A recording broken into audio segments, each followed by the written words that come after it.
Well, Nicole was a daddy's girl. She was 23. She loved kids, wanted to actually work with developmentally disabled kids. She was learning sign language. She's a great mom. Devin was your typical 4-year-old rambunctious little boy, loved his Matchbox cars. We'd lay on the kitchen floor for hours, lining them up and playing, and he always managed to give me the one with the broken wheel every now and again, but that was fine.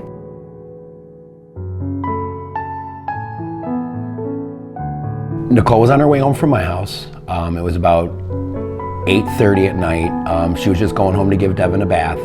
My son-in-law called and asked what time they left. And he called me about 20 minutes later and said, they're still not home and I'm getting worried. By the time I called the hospital, they told me that they had Devin there, that he had been in a car accident and he needed his family. That's really all they would tell me.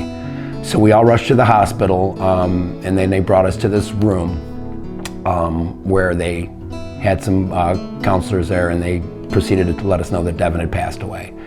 They let me go in and hold him and say goodbye to him. Excuse me.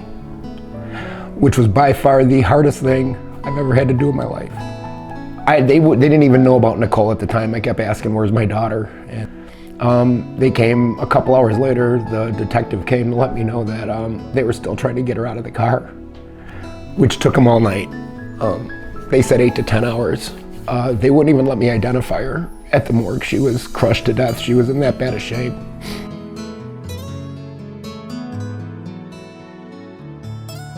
We believe the offender who caused the crash may have been street racing with another car.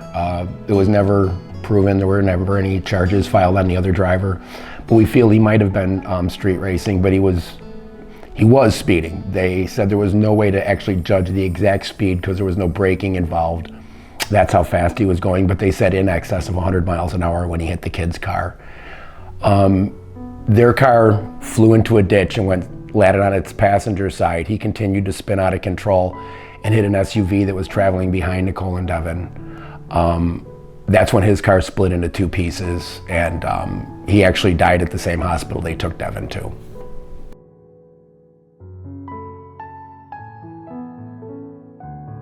After the crash, when I got home, I was immediately physically ill. And I was physically ill for close to a month. I couldn't eat, I couldn't sleep.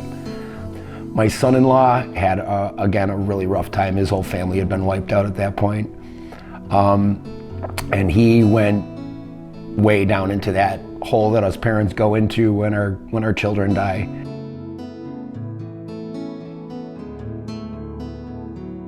The gentleman who caused the car crash was 27 years old.